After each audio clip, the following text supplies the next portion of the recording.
Start करके। कल test में क्या लगा है? कल के टेस्ट में भैया वेदांत स्वाध्याय कर रही हूँ और ये पढ़ रही हूँ थोड़ा बहुत, तो यही दो चले हैं आजकल। एक दिन वो एक दिन वो, कोशिश करूंगी फिर थोड़ा अगले दिन कुछ और हो जाएगा इस हिसाब से।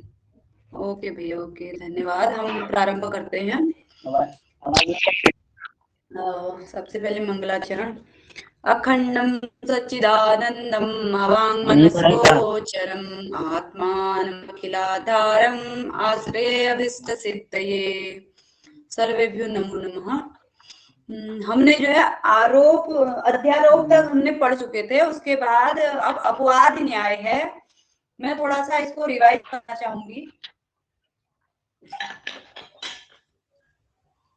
2-3 लगभग 4-5 दिन से हम पढ़ रहे हैं, तो ऐसा लग रहा है कि वो अधिकारी कहाँ खो गया और क्या चल रहा था, टॉपिक थोड़ा सा वो हो रहा है। तो ये वही वाली बात चल रही है। सबसे पहले जो है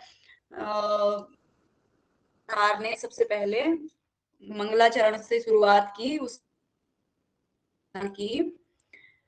उसके बाद रिवाइज या फिर आगे ही चले?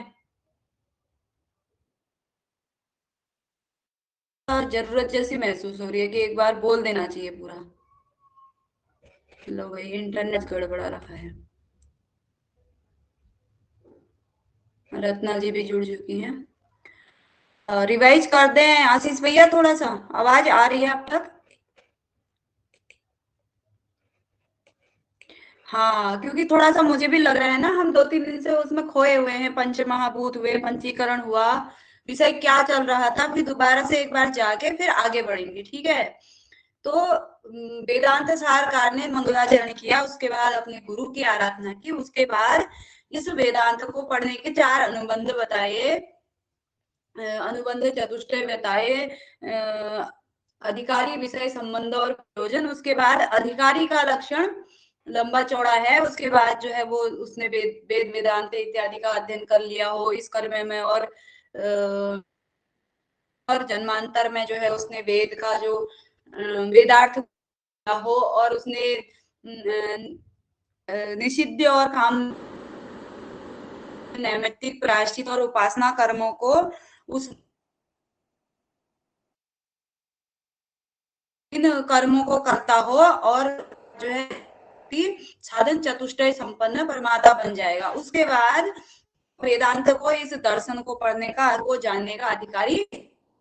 अब उसके बाद जो है फिर वो गुरु जी के पास जाएगा। फिर गुरु जी और अध्यारोप और अपवाद न्याय के माध्यम से फिर आगे की सारी बातें बताएंगे। तो फिर इसमें जो हुआ, अध्यारोप जो था वो वस्तु में अवस्तु का आरोप ही क्या है, अध्यारोप है। वस्तु जो है वह ब्रह्म है और यह आत्मा है, और जो है हम अवस्तु यानी कि अज्ञान आदि का आरोप कर करके इतनी सारी चीजों की उत्पत्ति होती है।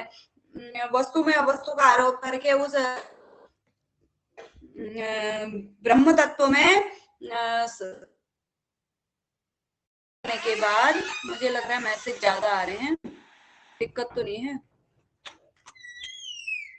हाँ, आज नेटवर्क का प्रॉब्लम है भैया, मुझे पता था, इसलिए तो मैं नया विषय आगे नहीं चला रही हूँ। आज बहुत ज्यादा नेटवर्क का प्रॉब्लम है, और स्क्रीन का भी पता नहीं। स्क्रीन तो चलो दिख जाएगी।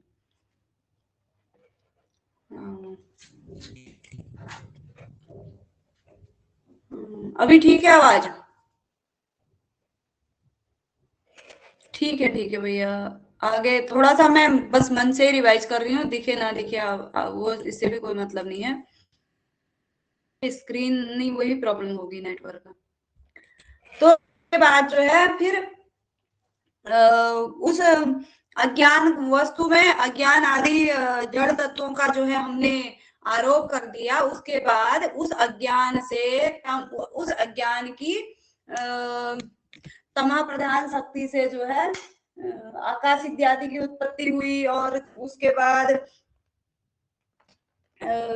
अज्ञान के पहले 2 प्रकार बताए हैं, समष्टि और व्यष्टि। समष्टि से उपहित चैतन्य जो है ईश्वर कहलाएगा, और व्यष्टि से उपहित चैतन्य प्राज्ञ कहलाएगा। उसके बाद जो है फिर इन दोनों का, प्राज्ञ और ईश्वर का कारण शरीर हो गया। इसकी अवस्था में ये अज्ञान की वृत्तियों के द्वारा, चैतन्य द्वारा प्रदीप्त और अज्ञान की वृत्तियों के, अज्ञान की सूक्ष्म वृत्तियों के द्वारा आनंद की अनुभूति करते हैं। उसके बाद फिर अज्ञान की दो प्रकार की शक्तियां बताई, आवरण और विक्षेप। पहले अज्ञान के दो प्रकार हैं, समष्टि और व्यष्टि। मैं आज बिना ये दिखाए ही बोल रही हूँ, सुनते रहिए। फिर आते हैं विषय में। तो उसके बाद जो है आगे चल करके ज्ञान के आवरण और विक्षेप शक्तियां बताई। उस आवरण शक्ति के द्वारा जो वस्तु होता है वो आवृत कर दी जाती है, और फिर विक्षेप शक्ति जो होती है वो विक्षेप शक्ति उस वस्तु में कोई अन्य चीज को का प्रकटीकरण करके उत्पन्न करती है। जैसे आकाश आदि का की उत्पत्ति होती है विक्षेप शक्ति के द्वारा। फिर क्या होता है आगे, जब आकाश इत्यादि की उत्पत्ति हो जाती है, फिर आकाश से वायु, वायु से तेज, तेज से जल, जल से पृथ्वी, इस प्रकार से पंच सूक्ष्म भूतों की उत्पत्ति भी होती है। और फिर पंच सूक्ष्म भूतों से सूक्ष्म शरीर का निर्माण होता है। और उसके बाद जो है फिर सूक्ष्म शरीर का निर्माण हो गया। उसके 17 अवयव जो है उनका बताया है। ये अवयव भी जो है जो पंच सूक्ष्म भूत हैं उनके सत्व गुण से 5 ज्ञानेंद्रियां, और सत्व गुण के मिलित अंश से 5 चित्त, अहंकार इत्यादि, जो बुद्धि, मन, चित्त, अहंकार जो है उनकी उत्पत्ति होती है। उसके बाद आगे चल करके आकाश आदि के रजोगुण से जो होती है कर्मेंद्रियों की उत्पत्ति होती है, और आकाश आदि के रजोगुण के मिलित अंश से 5 प्रकार की वायुओं की उत्पत्ति होगी। इस प्रकार से ये सूक्ष्म शरीर हो गया। फिर सूक्ष्म शरीर के दो भेद बताए, सूत्रात्मा और तेजस। सूत्रात्मा को हिरण्यगर्भ या प्राण भी कहा गया है, शायद क्या 3 नाम थे उसके।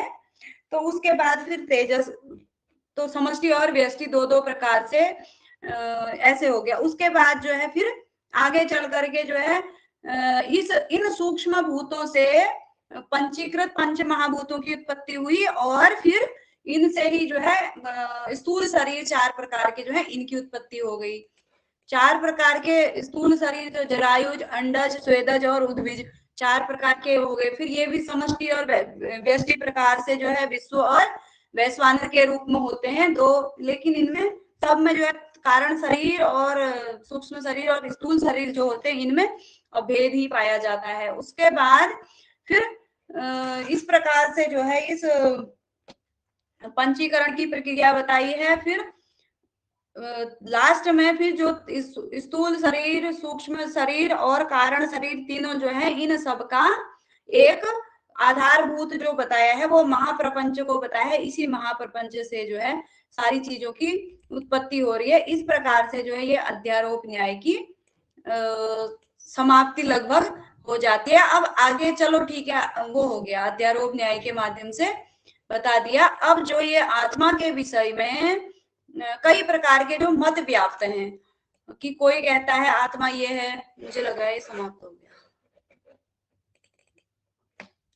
मैं बकते जा रही हूँ, पता ही नहीं चल रहा है। मैम आप चले गए हो, मैम ऐड नहीं हो रही है। कहाँ से होती है क्लास ऐड? मैम खुद ही भाग गई। क्या हो गया? अरे लैपटॉप को चला तो है, चल रही है ना क्लास? हाँ, कोई नहीं जुड़ पा रहे थे।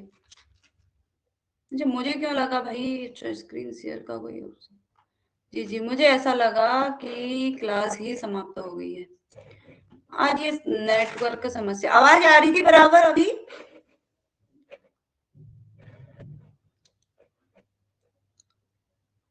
ओके ओके, अभी तो मुझे पता लग गया ना, बैक आई तो मुझे लगा कि वहां दिख नहीं रहा था, और दिन तो दिख जाता था। चलिए दोबारा से स्टार्ट करते हैं। तो मैंने जो अभी तक का सारांश केवल बोला, तो इसमें कोई बतानी हो तो आप लोग बोल सकते हैं, उसके बाद बताते हैं आगे। आज इंटरनेट बहुत लो चल रहा है। आवाज ठीक है, अभी वो नहीं दिख रहा है, लीव कर दिया था नहीं। 1 मिनट यार, पीडीएफ का है। नहीं नहीं नहीं कुछ नहीं, तो स्क्रीन शेयर नहीं हो पा रही है दोबारा से, क्या करें। इंटरनेट जी बहुत ज्यादा स्लो।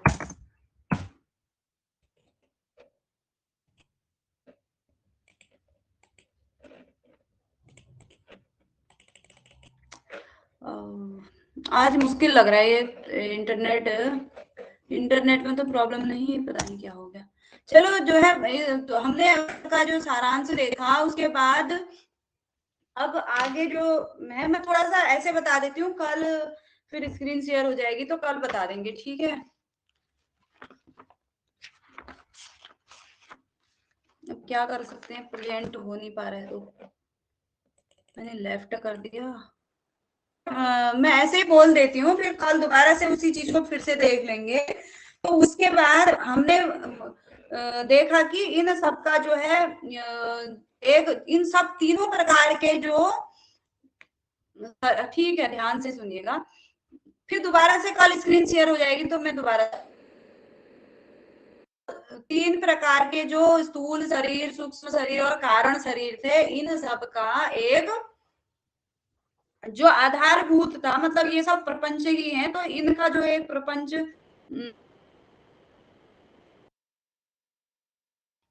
वो हो गया, क्या कहते हैं उसका नाम, महाप्रपंच जिसे कह दिया गया, आधारभूत हो गया।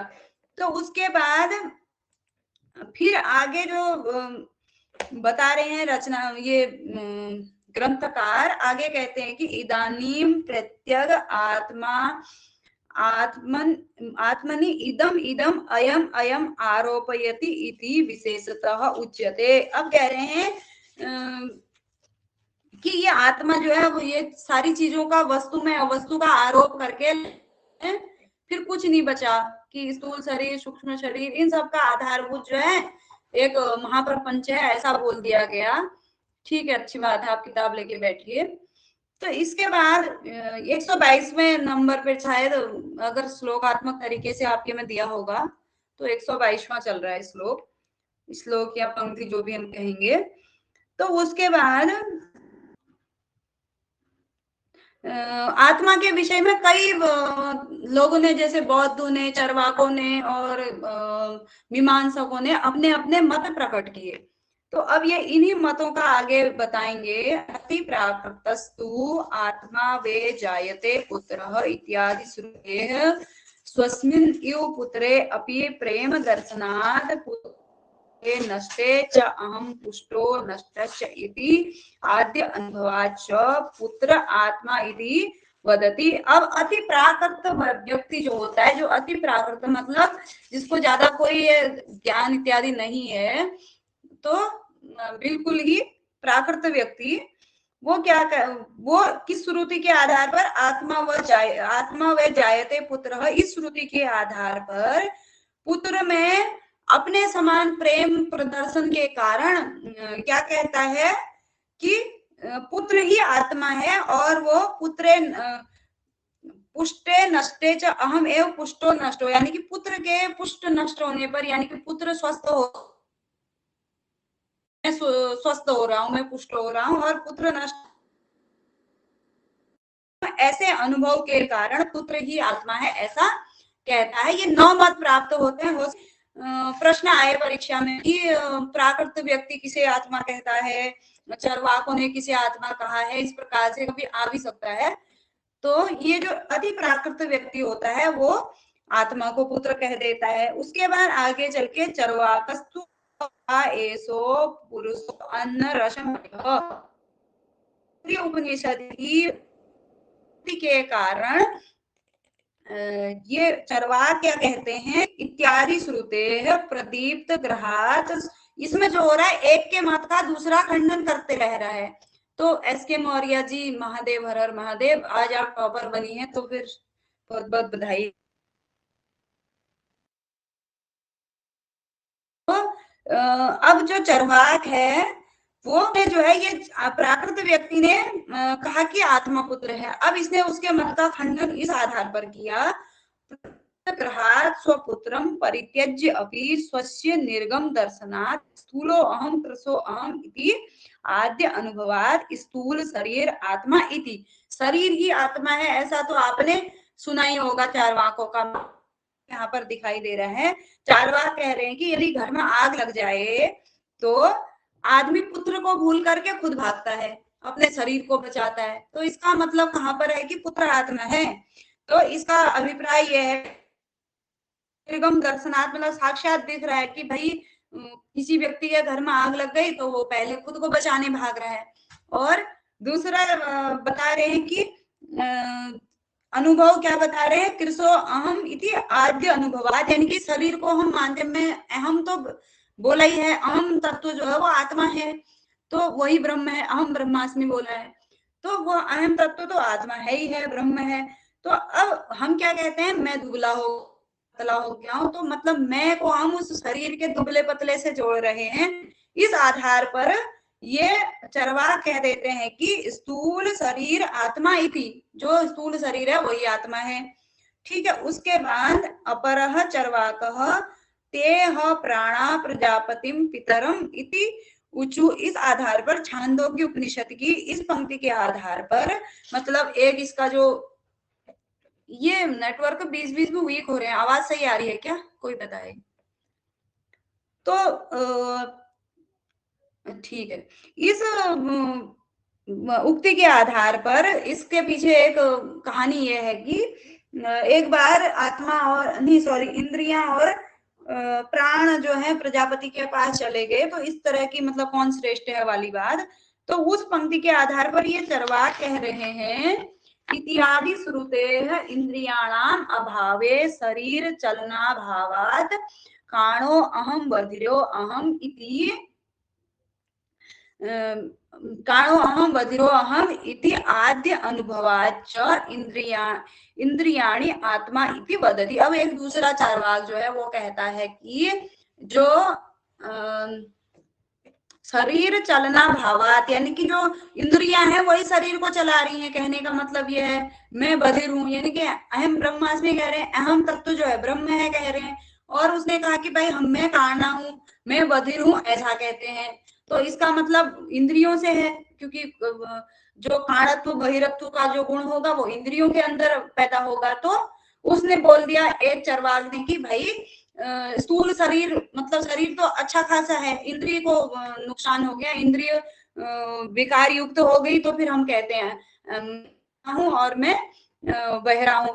तो इस आधार पर जो है उन्होंने शरीर को आत्मा मानने वालों का खंडन करके बोल दिया कि इंद्रिय जो है आत्मा है। उसके बाद अपरह चरवाक, एक दूसरा चरवाक फिर पैदा हो गया, वो क्या कह रहा है, अन्यो अंतर आत्मा प्राणमय, ये तैतरीय उपनिषद की पंक्ति के आधार पर इत्यादि श्रुतेः प्राणाभाव इंद्रिया योगाद अहम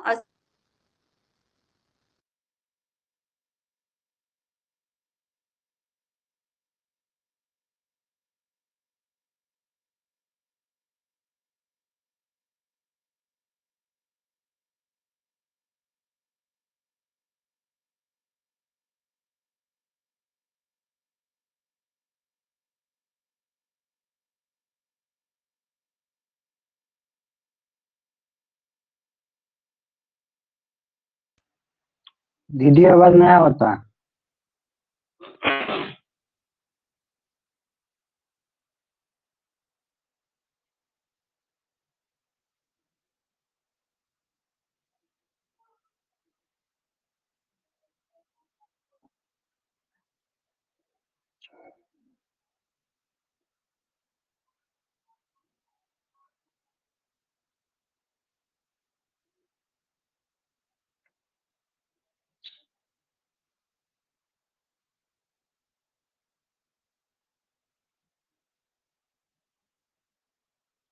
लो,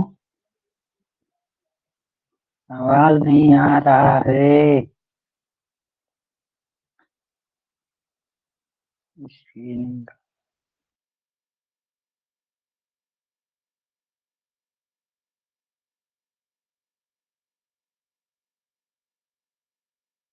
ओके ओके, वो कॉल आ गया था ना, कुछ लोग जुड़ नहीं पा रहे थे तो फोन के चक्कर में हो गया। तो हमने पढ़ा कि अब जो एक अलग दूसरा चार्वाक है, एक ने तो इंद्रियों को आत्मा, एक ने शरीर को आत्मा बताया। सुनीता बहन स्वागत है आपका। तो एक ने जो है शरीर को आत्मा बताया, दूसरे ने कहा कि भाई जो जिस तत्व को तुम अहम कह रहे हो, जिसको अहम ब्रह्मास्मि कह रहे हो, उसको उसी अहम को मैं काना हूं, मैं बहरा कह रहे हो। इसका मतलब यह है कि भाई इंद्रियां जो है वही आत्मा है, वही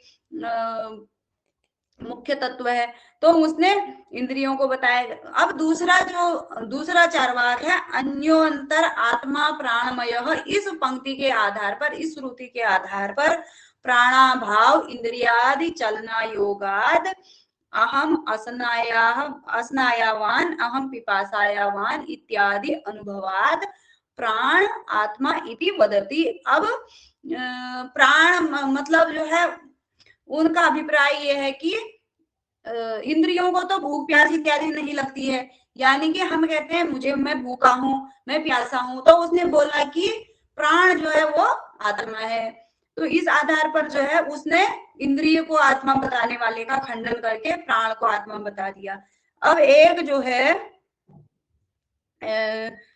अन्य चार्वाक आ गया। अब उस चार्वाक ने क्या बोला, अन्यो अंतर आत्मा मनोमय। इस पंक्ति के आधार पर, ये पंक्ति तैत्तिरीय उपनिषद में अन्योंतर आत्मा विज्ञानमय, नहीं सॉरी, अन्योंतर आत्मा मनोमय, ऐसी पंक्ति के कारण उसने क्या बोला, इत्यादि श्रुते मनसी सुप्ते प्राणादेह अभावाद अहम संकल्पवान अहम विकल्पवान इति अनुभवाच मन आत्मा इति वदति। अब जो अगला चार्वाक है उसने एक पंक्ति पढ़ ली कि अन्योंतर आत्मा मनोमय। ऐसी पंक्ति दीदी जी आज स्क्रीन शेयर बिल्कुल नहीं हो रही है, कल मैं थोड़ा सा वैसे कर लूंगी। ठीक है ठीक है, आज हो नहीं पा रही है तो कुछ किया नहीं जा सकता है,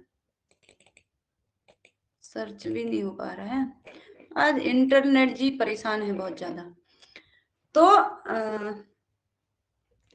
एक अन्य चार्वाक ने फिर क्या बोल दिया कि आत्मा मनोमय है। इस श्रुति के आधार पर फिर उसने अपना दिमाग ये लगाया कि भाई सुप्ते प्राणादेह अभावाद अहम संकल्पवान अहम विकल्पवान इति आद्य अनुभवाद मन आत्मा इति। यानी कि अब हम क्या कहते हैं, संकल्प विकल्पवान मन का मतलब मैं संकल्प ले रहा हूं, मैं ऐसा विकल्प कर रहा हूं, तो संकल्प विकल्प तो मन का गुण है। तो उसने बोला कि भाई मन आत्मा है, क्योंकि सारी चीजों के लक्षण अध्यारोप न्याय में बता दिए गए हैं ना, क्योंकि वस्तु में वस्तु का आरोप हो रहा है। तो इस प्रकार से इन चीजों में 5 से 6 बजे परेशान न किया करें भैया। वो इंटरनेट का जो अच्छी स्पीड वाले देवता उसके होते हैं ना, अज्ञान से उपहित चैतन्य, वो यहाँ पर लग जाएगा तो फिर टेंशन खत्म। अभी ये परेशान हो ही रहा है थोड़ा बहुत। तो अब जो है इस चार्वाक ने संकल्प विकल्प के आधार पर, मन संकल्प विकल्प लेता है, हम संकल्पवान हम विकल्पवान, इस ऐसा सोच करके उस चार्वाक ने क्या किया, मन आत्मा है ऐसा बोल दिया। उसके बाद फिर बौद्ध आ गए। तो अब चार्वाकों के मत का खंडन करने बौद्ध आ गए। उन्होंने बोला अन्योंतर आत्मा विज्ञानमय, ऐसा तैत्तिरीय उपनिषद में बौद्ध ने पढ़ लिया। तो इस के आधार पर जो है इत्यादि श्रुते है कर्तु अभावे करणस्य सत्य भावाद अहम कर्ता अहम भोक्ता इति आद्य अनुभवाद बुद्धि आत्मा इति वदति। अब जो है सूक्ष्म शरीर में विज्ञान में कोश विद्यमान रहता है और जो है वही इत्यादि मतलब ऐसी श्रुतियां भी हुई। और जो है बुद्धि, एक ने मन को बताया तो दूसरे बौद्ध ने क्या बता दिया, बुद्धि, यानी कि जो विज्ञान में कोश होता है वह कर्तव्य रूप होता है और इस कारण से उसमें कर्ता की शक्ति विद्यमान होती है। एक कर्तव्य रूप होता है और कल हमने बताया था इच्छा शक्ति से युक्त होता है, और प्राणमय कोश, मनोमय कोश और विज्ञानमय कोश, इस प्रकार से जो 3 कोश थे। तो अब इसने बोल दिया कि बुद्धि जो है आत्मा है। हमें इनके सिद्धांतों को ही पढ़ना है, मतलब इनके सिद्धांतों को याद करके रखना है कि बौद्ध ने किसे आत्मा माना है और चरवाक ने किसे आत्मा माना है, इस प्रकार से। उसके बाद फिर आगे आते हैं प्रभाकर, तार्किक इत्यादि जो हैं, वो कह रहे हैं अन्योन्तर आत्मा आनंदमय। इस पंक्ति के आधार पर तैत्तिरीय उपनिषद की ही सारी पंक्तियां हैं ये, तो इस आधार पर जो है इत्यादि श्रुते है बुद्धि नाम अज्ञाने लय दर्शनाद अहम अज्ञो अहम अज्ञानी इति अनुभवाद अनुभवाद ज्ञान आत्मा इति वदतः। अब जो प्रभाकर यानी कि जो मीमांसक हैं, प्रभाकर के अनुयायी हैं, उन्होंने कहा कि बुद्धि आदि नाम अज्ञाने लय दर्शनाद, यानी कि बुद्धि इत्यादि का अज्ञान में लय, जब अज्ञान हो जाता है, क्योंकि अज्ञान की जो अध्यारोप के माध्यम से जब वस्तु में अवस्तु का आरोप होता है, तो उस समय क्या होता है, हमारी बुद्धि, क्योंकि हमने मेघ इत्यादि वाला उदाहरण हमने देखा था कि मेघ जो है हमारी दृष्टि पथ को ढक रहा है, हम कह रहे हैं सूर्य को ढक दिया। तो इसी कारण से इसी चीज को लेकर के इन्होंने बोला कि जब जो वास्तव में जो ज्ञान होता है वो अज्ञान के माध्यम से आच्छादित हो जाता है, तो फिर क्या होता है, अज्ञान का लय उसमें हो जाने के कारण अहम अज्ञानी, ऐसा हम कहते हैं। तो अहम तत्व को साबित करना है ना, अहम क्या है, आत्म तत्व जो अहम है वो क्या है, इसी चीज को ये लोग बता रहे हैं अपने अपने विचारों के माध्यम से। तो इन्होंने बोला कि जब बुद्धि आवृत हो जा रही है तो उस समय, क्योंकि बौद्धों ने बुद्धि को आत्मा बताया, तो अब इन्होंने उसके मत का खंडन करा, करते हुए मतलब प्रतीत हो रहा है कि उसी के मत को वो करके अपना दूसरा मत दे रहे हैं। तो ये वही खंडन मंडन वाली प्रक्रिया चल रही है। तो यहाँ पर वो कह रहे हैं कि एक तो बुद्धि का जो है उस अज्ञान के कारण लय हो जाने में के कारण, और दूसरा अहम अज्ञ अहम अज्ञानी, ऐसा अनुभव के कारण हम कहते हैं अहम अज्ञ अहम अज्ञानी। तो इस कारण से ये क्या बता रहे हैं, ज्ञान को आत्मा बता रहे हैं, यानी कि अज्ञान आत्मा इति वदति, ये जो है अज्ञान को आत्मा कह दे रहे हैं। उसके बाद क्योंकि हम अहम अज्ञानी कह रहे हैं, तो इसका मतलब यह है जो अहम तत्व है जिसको हम खोज रहे हैं आत्मा, वो जो है अज्ञान है, ऐसा इन्होंने बोल दिया। उसके बाद जो भाट्ट मत वाले हैं वो कह रहे हैं, उन्होंने पढ़ा मांडुक्य उपनिषद की पंक्ति प्रज्ञान घन एवं आनंदमय, तो इसको पढ़ने के बाद इत्यादि श्रुते सुसुप्तो प्रकाश अप्रकाश भाव, प्रकाश अप्रकाश सद्भावान अहम न जानामि इति आद्य अनुभवाद अज्ञानोपहित चैतन्यम आत्मा इति वदति। अब जो है ये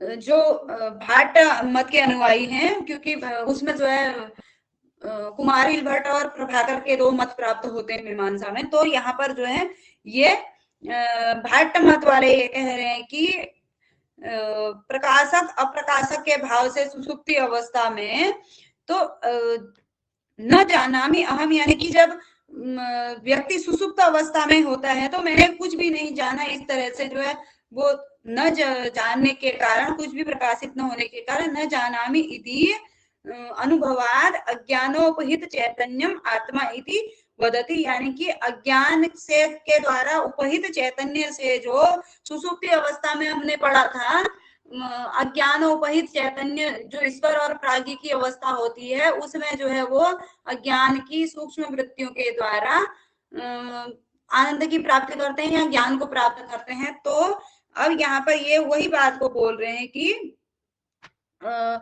उसमें जो ऊपर वालों ने जो चीजें बताई वो सब क्या है, वो अज्ञान बता दिया। इससे पहले प्रभाकर ने, उससे पहले बुद्धि बताई, उससे पहले मन को आत्मा बताया, किसी ने प्राण बताया। तो वो कह रहे हैं ये सब चीजें सुसुप्ति अवस्था में प्रकाशित नहीं करती हैं। अज्ञान भी जो है सुसुप्ति अवस्था में कोई चीज प्रकाशित नहीं करता है, जबकि अज्ञान द्वारा उपहित जो चैतन्य है वो प्रकाशित करता है। इस कारण अज्ञान द्वारा उपहित चैतन्य ही आत्मा है, ऐसा जो है भाट्ट का मत है। उसके बाद एक बहुत बढ़िया चार्ट भी था, इसमें सारे लोगों का था, वो मैं स्क्रीनशॉट ग्रुप में भेज दूंगी क्योंकि आज मैं ला नहीं पाई, ये शेयर नहीं हो पा रही स्क्रीन। उसके बाद अपरो बौद्ध, उसके बाद एक बौद्ध और बच गया। एक ने तो विज्ञानमय कोश को बता दिया, क्योंकि बौद्ध में 4 मत हैं, सौत्रांतिक, वैभाषिक, इस प्रकार से माध्यमिक और विज्ञानवादी ऐसे हैं। तो विज्ञानवादी का मत आ गया है कि ज्ञान आत्मा, बुद्धि आत्मा है, बोला विज्ञानवादी ने। अब दूसरा जो माध्यमिक बौद्ध है वो कह रहा है असद एव वेदम अग्र आसीत, ऐसा जो छांदोग्य उपनिषद में पंक्ति प्राप्त होती है, इस पंक्ति के आधार पर इत्यादि श्रुते सुसुप्तो सर्वभावाद अहम सुसुप्तौ न आसम इति उत्थितस्य स्वभाव परामर्श विषयानुभावात् शून्य आत्मा इति वदति। अब जो है ये जो अन्य एक बौद्ध है, यानी कि माध्यमिक जो संप्रदाय का या माध्यमिक जो बौद्ध है वो शून्यवाद का प्रवर्तक, वो ये कह रहा है कि एक व्यक्ति सोया हुआ है, तो वहां पर जब वो सुषुप्ति अवस्था में रहता है, वो सोया रहता है, तो वहां पर सब चीज का अभाव होता है। जब वही सुषुप्ति अवस्था जब होती है, उस समय बिल्कुल भी उसे स्वप्नावस्था में तो मन और बुद्धि के द्वारा ज्ञान की प्राप्ति होती है या सूक्ष्म विषयों का अनुभव होता है, और जागृत अवस्था में जो है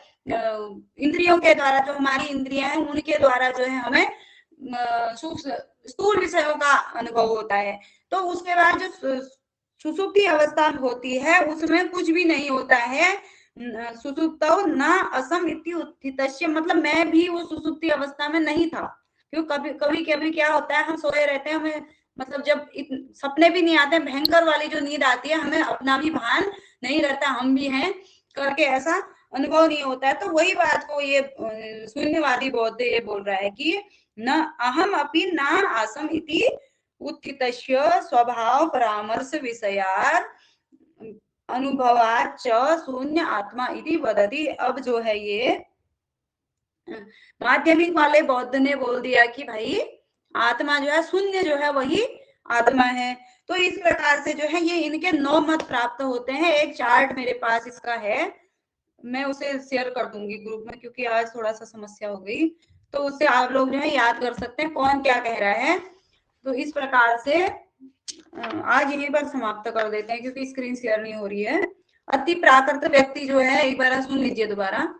अति प्राकृत व्यक्ति जो है वो कहता है आत्मा कौन है, पुत्र आत्मा है। उसके बाद एक चरवाक कहता है कि स्थूल शरीर आत्मा है। उसके बाद दूसरा चरवाक कहता है कि इंद्रिय आत्मा है। फिर एक अन्य चरवाक कहता है प्राण आत्मा है। उसके बाद जो है फिर एक चरवाक फिर आता है, वो कहता है भाई मन आत्मा है।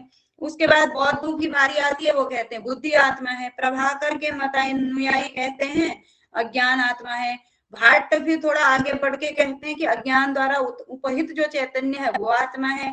उसके बाद बौद्ध आते हैं, फिर वो सर्वम शून्यम का अपना करते हुए वो कह देते हैं कि भाई शून्य जो है आत्मा है। इस प्रकार से जो है पुत्र से लेकर के शून्य तक का इतने मत हमें यहाँ पर 9 मत प्राप्त हो रहे हैं। इसके बाद हम कल पढ़ेंगे स्क्रीन शेयर करते हुए।